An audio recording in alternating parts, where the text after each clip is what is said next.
Okay, hey, how you doing? Tom Colicchio here. I am making cassoulet. I've stepped up. I'll do the cassoulet challenge. And I know there's a lot of French chefs out there who are kind of like, oh, really? American guy's gonna do cassoulet? Okay, just keep in mind, I learned from the master. I actually worked in Gascony with Ariane's father, Andre Degan, the master of cassoulet. That's where I learned to make it. I spent some time in Gascony in Auch, when I was about 24, so it was a while ago. I actually make this dish, at least once a year. I actually made it once already this year, but I'll do it again. I love the dish, but I'm gonna do things a little different. I used to cook beans the old-fashioned way, on a stove, soak overnight, blah, blah, blah. I stopped all of that. I take my beans now in the pressure cooker, okay? I have beans. I want to double the amount of water over the top of the beans. I have a little bouquet garni, a little celery, a little leek, some thyme, and a little bay leaf in there. Some stock, a mixture of water and stock. Seal it, 20 minutes, that's it. These beans are perfect every single time. I will no longer cook on a stove again when it comes to cooking beans. So that's how I'm gonna start the cassoulet. Okay, so next step, I'm browning my duck sausages. I have these beautiful sausages that I got from D'Artagnan. Little duck fat to start. Brown these off nicely.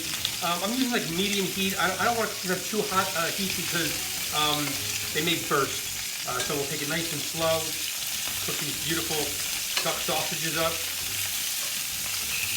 Okay, and then after I'm done with this, then I'm gonna have all my mirepoix, carrot, celery, onion, leek. I actually like to put that all in with the beans. I'm gonna cook it way down. I didn't want to put it in with the beans now because it would get too mushy. So I'm gonna just sweat it a little bit and then add it to the beans after they're cooked. So next step, we have our vegetables, our mirepoix cooking up.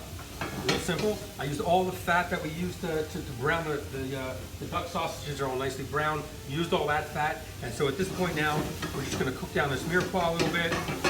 I'll add some tomato paste to it. And after it's a little softened, starting to soften up, we'll put it aside and wait for those beans to cook. Okay, so now we have our mirepoix is all cooked. We have our sausages browned off. I have the duck confit ready to go. The saucisson, the garlic saucisson ready to go. So all the ingredients are there. So now the next step, the beans should be done in about 7 minutes. And so beans come out, I'm gonna mix them with the mirepoix, I'll drain them really well, but I'm gonna reserve that liquid that's in there because that's the liquid that I'm gonna use to maintain the moisture in the cassoulet as it cooks. And then I have one other special ingredient that I'm gonna use, but I'll show you that later. The beans are cooked, so now we're gonna do a little, get some duck fat on the bottom of the casserole, the cassoulet.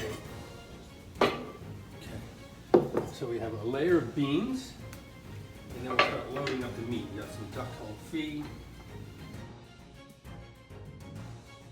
Our sausages. Okay. This was the pork belly. So we have our pork belly. I want to keep it in big, kind of chunks. So I got some pork belly chunks in there. These were actually in with the beans cooking. Here we go. Saucisson. Garlic sausage in there. And then we're going to go with beans on top. There we go. I also have some garlic confit that I wanted to add, and I actually cooked it in with the duck fat. So it's actually, believe it or not, I find one of the best ways to do this is in the microwave. Duck fat for about 1.5 minutes with the garlic cloves in the duck fat in the microwave. It actually just cooks beautifully. Okay, and then we go in the oven. There we go. Look at that bad boy. Look at that. Okay. In the oven goes, about 350 degrees in the oven. It's gonna take about, well, I let it cook for about 2 hours in the oven. So it's gonna go in, it's gonna get really bubbly, and then what happens is it's gonna form a crust.